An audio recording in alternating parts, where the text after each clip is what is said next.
over here. Mary, you want to join us over here? No, that's all right. I'll listen. I'm coming in, Grant. All right, listen up. I'm going to talk first because these guys are a little bit shy. These guys are a little bit shy, so I'll start off. And I don't know. I never knew my dad was an alcoholic until I was, 55 or so years old, because I just didn't understand that. But Dad did drink a lot, and when I was younger, he drank bourbon and Coke at the gas station. And Mom didn't like it that Dad had drank at the station. Dad's friends would come to the station, and they would bring a bottle of whiskey with them. Dad provided the Cokes. John had 7-Up. Anyway, most of them had Coke, and we got the tops of the Cokes, so we poured them in another bottle and saved them, and then drank that from another bottle. And that's just the way the day went at station. And Dad would go home after having, how much would he drink, Brock? A lot. A half pint or... Billy was happy. Yeah. Anyway, he never started drinking before noon, though. Dad was never happy. And he was never drunk. Okay, as far as I could tell. I don't know. We'd close up the station. Sorry, I'm going to take the pictures, okay? So, when we closed the station, we'd take the money out of the register and put it in a bag and take it home with us in the sack. All the money from the day's work. And I think he kept like $40 for the register, but he never left the money in the register. Before we'd leave the station, he would leave the register open. He took care of that. He would open up the Coke machine so that people wouldn't break it, open up the cigarette machine, and open up the, what else was there? That was it. The machine, so people wouldn't break them. He always wanted them to get in and see there wasn't any money. They could steal pop or whatever, but they wouldn't break the machines if they broke in. We never had a break-in the time I was there, and that was like from 1958 to 1964. That's when I was there. Brock was there Earlier. No, but Dad was... Mom always took me right straight from school to the station. Dad was my babysitter. Yeah. I started when I was 8 years old. And 1953. I ran the register as B entry. And I can remember in the day, Dad would run the register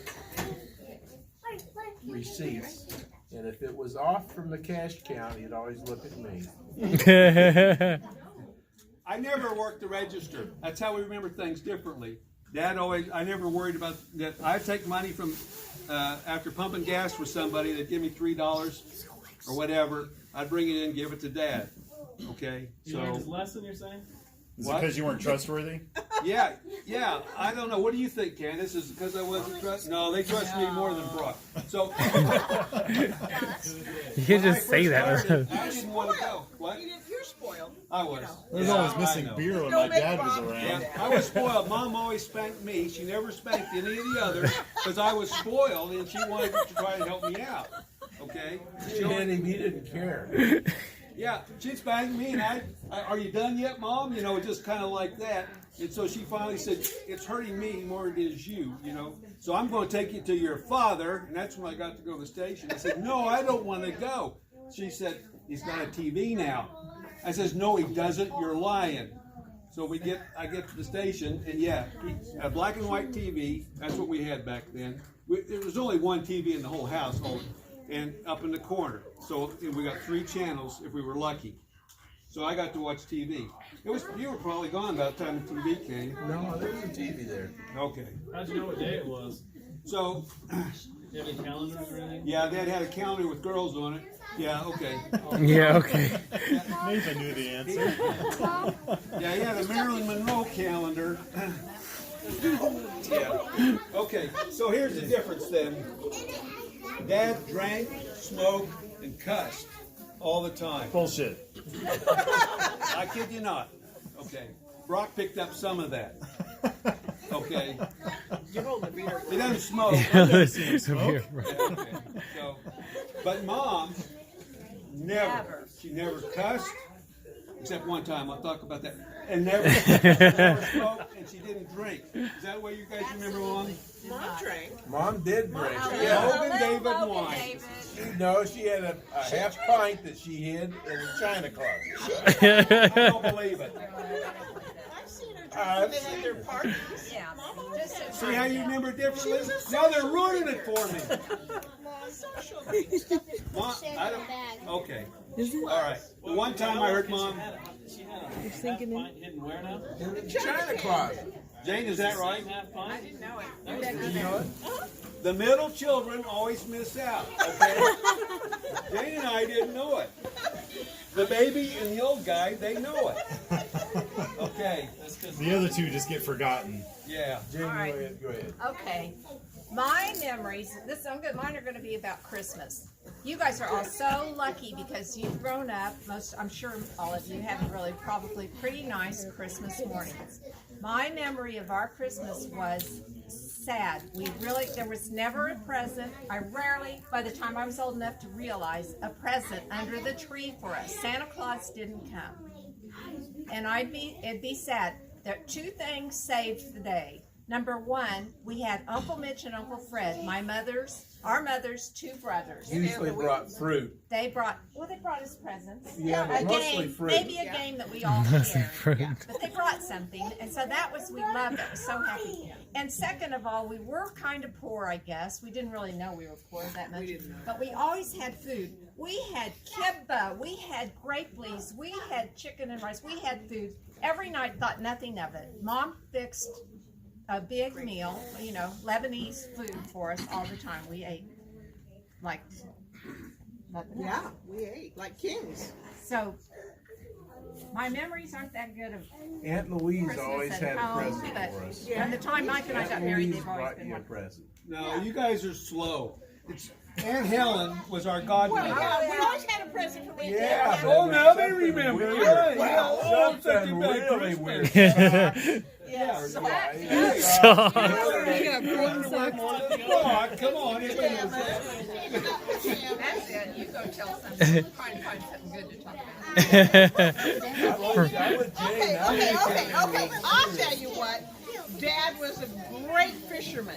He fished and he'd come home. He never came home empty-handed. Isn't that right? That's true. Okay. He always had fish. Everybody else would get skunked, but Dad had fish.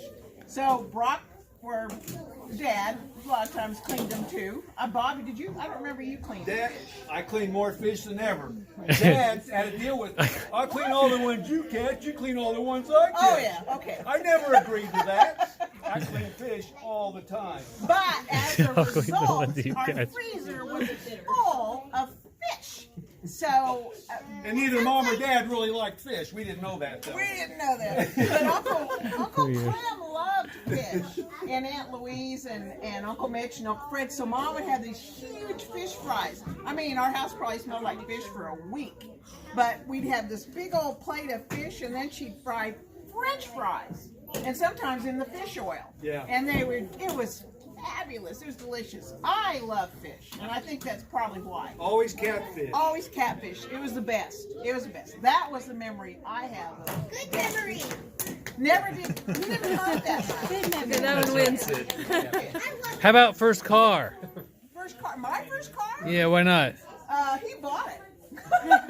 Corvair, unsafe at any Corvair. speed. Sorry about that, Candace. Yeah. like It a got bit. me to school. It got me She's to the only one that can drive it. Yeah, it was a stick.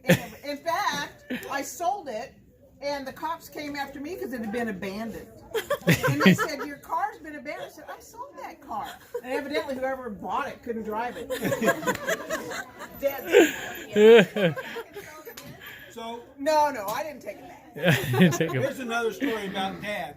Dad, you think, well, we've got it so good and everything. Well, Dad he could sit on the toilet and watch TV. Because right across the living floor was the TV to the toilet. He could, did Dad do that? Yes. Okay. Walked around in his underwear in front of our friend. That's where you get it. That's exactly Oh my right. God. That's My friends would come over when I was a kid and he'd just be walking around. tidy whities, and that's it. Dad did that. Yeah, but he said if they haven't seen it before, they didn't know Never what seen it it was. before, yeah. And if they've seen it, it doesn't matter. Mike, tell us something you remember about Dad. Brock's next. Brock. I can remember that when we were kids, what I wanted to do most was go fishing with Dad on Sunday. Yeah. And you couldn't go fishing with Dad on Sunday unless you knew how to swim. Yeah. And he was serious about it. And so we took swimming lessons. I went with cousin Paul one summer and learned how to swim officially. And once I was in the club, Dad would say, if you're up, when I leave, I'll take you. And he meant it, because if you weren't up and you weren't in the truck, he was gone. And we'd get to the river, and he'd say, son, I'm going this way, you go that way. It's good and I'll father-son see bonding. you at noon. That's when he It's a very started drinking. solitary thing with Dad. Yeah. We don't want you to bother him while he's fishing. Yeah, but one time didn't you about lose your pole? You lost your pole and you about, Oh, I have many fishing stories of getting in trouble, yeah. but most of them are unrelated to anybody that would enjoy it. But But he was there. he was When there, you yelled his name. and the best thing about it was the trip out and the trip back, telling stories about what could have been and what got away. Yeah, he was very drunk when he drove home, by the way. Dad or Grandpa? Grandpa. He didn't drink I then. didn't drink then. But he was a kid. Yeah. Mike, tell us a story about Well, I have a lot of fond memories with the family, and the one that, since we're in the holiday seasons, involves you too, Bob.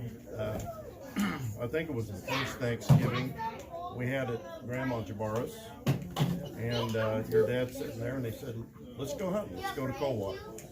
Remember that? Yeah. So you and I and your dad got in his Ford, red and white Ford, and we went to Coldwater. that. Yep. And got into the quail, and it started snowing. And Yeah. you and I went out, and it was getting dark, remember? And we flushed some quail up, and I killed like probably 6 or 8 of them, and we found like 2 of them because there was so much snow. Yeah. Then was it the next day that we that I got the coyote? Yeah. Remember? Yeah, next day. Now, tell me, so you spent the night out there? That's what you Yeah, came we up. spent the night. Yeah, we Bill hadn't Hecklers or? Yeah, Bill Sickler's. sickly. Yeah. Yeah. So, Bill, And so you can tell them what let happened. me just tell Okay. back to where you're hunting the quail. They sent us to cross the fence to get to hunt the quail, and then they said, "Oh, by the way, that's not property we can Yeah. hunt on." One blasted quail. And they're falling everywhere. So here comes some cars, and Mike and I started to say, "We got to get out of here." But anyway, so we're going down this. Were you in the truck? Yeah. No, I was. Where were you? I don't remember. But you and Dad were in the truck, and I was with somebody else. Yeah, and this stupid coyote got we were going down the road back out to the main road, and a coyote jumped out in front of us, and I happened to have my shotgun in the front seat. Yeah, coincidence, right? Coincidence. And the coyote jumps out in front of your dad's truck, and he said, "Lean out and get him." So I put a shell in. I think there was a shell already in it. Yeah, probably. And so I leaned out and I knocked out his rear end and ran over The the coyotes, not the trucks. Yeah. And so, you know, I got out and he's still alive, and I plugged him in a couple of times, and that was it. Got a coyote and quail. That was his No, dad, that's- honey. That's other side of him. But yeah, that was a good trip. We had a good time. We were going, and she even let me go. We haven't been married very long. A month. A month. Oh my God. And no, You went out with guns with your 3 months. girlfriend's dad? Yeah. Wife. Then? Dad hardly Oh, ever you were carried. married him. Just got married. Okay, I thought you said you had just been dating a month. September, October, November. Yeah. I thought you said you were dating. Dad would much rather go fishing than hunting. Yeah. He'd rather fish. But he wanted to go out to Coldwater, and it, Yeah, to see Bill Sigler. That was his friend. but it was a lot of fun. Yeah. And I slept upstairs. And another thing is that I got into that bed. It was real cold up there, Yeah. and something it stung me right on the head. A wasp was in bed with me. Yeah. But anyway, Yeah. that was another thing I'll never forget. Yeah. So on Christmas morning, we get up, open our presents. I remember lots of presents. Okay, so What a- then, When we were little, the station was doing good. We got presents. and then Uncle Mitch and Uncle Fred would come over with fruit and stuff. Then that was Mom's side of the family, Uncle Mitch and Uncle Fred. We didn't go over and see Grandma Elcory back then on Christmas Day. Then we went to Grandma Jabara's house where all our cousins were there. And Grandma lived on 203 South Erie. Close to East High. So we spent, and Grandma, they put the food on a large table. The men would always eat first. Of course. The men would eat first. It was kind of like an Arabic thing. What happened to that tradition? It was just us that could vote. And then we would just we'd play together, and then go home after that. And Christmas was basically over for us then. So is Bill Sickler his buddy that they built the stripped down car at the Yes. salvage yard, drove to Dad Alaska? and Bill Sickler, when Dad was 13, Bill was a few years older than Dad, 2 or 3 years older, He's a lot smaller. and he was a small guy. He worked for the state. Little wiry guy. That guy. He worked for the state on the road crew, so he cleared the highways and stuff. And he'd tell me stories about how kids would change the highways. That's them, huh? And with obscenities and stuff they'd make out of the words on the sign. And the other stories we were just hearing about? Anyway, Mom would be glad. Yes, still. Where's that TV? Oh, nice. From Enid, Aunt Helen was our godmother. Uncle Mitch, on Mom's side, was our godfather. What that means is they're responsible for our religious upbringing, help make sure we're in the church. Did a good job, 3 out of 4. Okay. All right, so Yeah, and the one that needed it the most is the one that's left on. Mom always told me, she said, had 2 words for me. Bobby, be good. Okay, Mom. So that was it. You know, I was done. And Be good. Father John was the priest. Be good. Be good. Be good. Yeah. No, it was Robert James when I was And in Dad trouble. never said goodbye. He just hang up on the phone. So at the gas station, we had a pay phone. We never call home unless we call home, we let it ring one time, we hang up, get our dime back. It was a dime call. And whoever's at home would call back to the station. Murray 29971 was the station number, right? Yeah. So they would call us back. That way we wouldn't have to spend a dime to call home. Or a nickel if you had to run nickel. Okay. What, Jane? He's got another hour to go. Let's go. Can we eat yet? Yes, it's time to Are we done? Yeah, Okay, any questions? boring. Any questions? Could you repeat the whole thing again? What? Could you repeat that again? Yes, I will. You ready? Hey, wait, Will's gotta get some out of his car first. Let's No. Okay. Dad was 1 of 9 kids, and Mom was 1 of 6. Okay. Dad had 4 brothers and 4 sisters. No, 3 brothers and 4.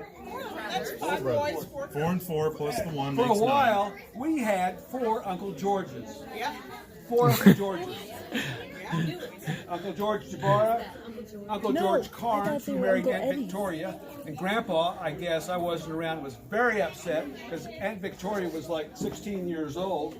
Uncle George married her and went to California. That's totally Arab. Yeah. Uncle George Elcory, who, what? I don't know. Older. Uncle George Elcory, and that was Mom's side.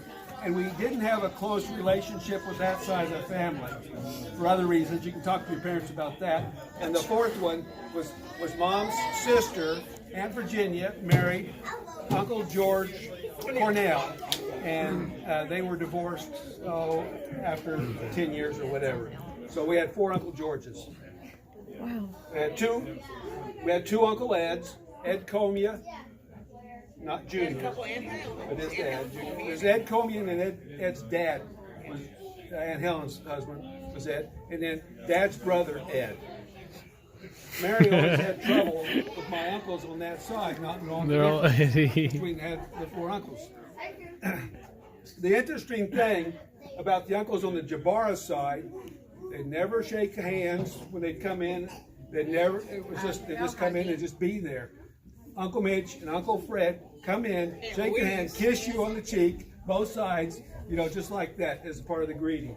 That's what it always was. El Corys were affectionate, and the Jabars were not. Yeah, that's all it was. That's all it was. I should have learned the fist bump. You what? I said, they should have learned the fist bump. Yeah, right, yeah. So anyway, that's it. Thanks for listening. Thank you. And, Cheers. So remember stories about your parents so you can tell them. They're all I'm sure good. Byron's got some stories. I remember one time during Dad in Christmas, his underwear. we sat down and I told stories for an hour before we Oh, get yeah. And next year. I'm upholding that tradition. Next year. oh, by the way, the idea of taking pictures, Uncle Fred took a lot of pictures. Yeah. But Dad had a friend. His name was Dana England. Dana, we called him Big Danny. Daddy called him Big Pooh for Danny England. He was a big guy. He was in World War II. He was a Marine. He was a photographer for the Marines. He was the only survivor in a company of men on some island where they were fighting the Japanese. When he came back after the war, he had photography. He opened up a business called Legal Photography in Wichita, Kansas. That picture that you have at the station, Danny took that picture. Yeah, it's on the back of it. Yeah, right. So Danny let me go with him on some of his shoots. He was the photographer for the Shriners, and he took the Potentate and all the guys, the big groups of stuff. He took pictures for them. And he would take his 4x6 camera, which was with a slide of film in the back of it. He'd take it, it'd all be there. He'd take a shot. And I said, "Is that the only one you're going to take?" "I got it." That's all he was done. He was blind in one eye. He had a steel plate in his head. He had been shot, I don't know how many times, and he never talked. Japanese skull on his bar at his house.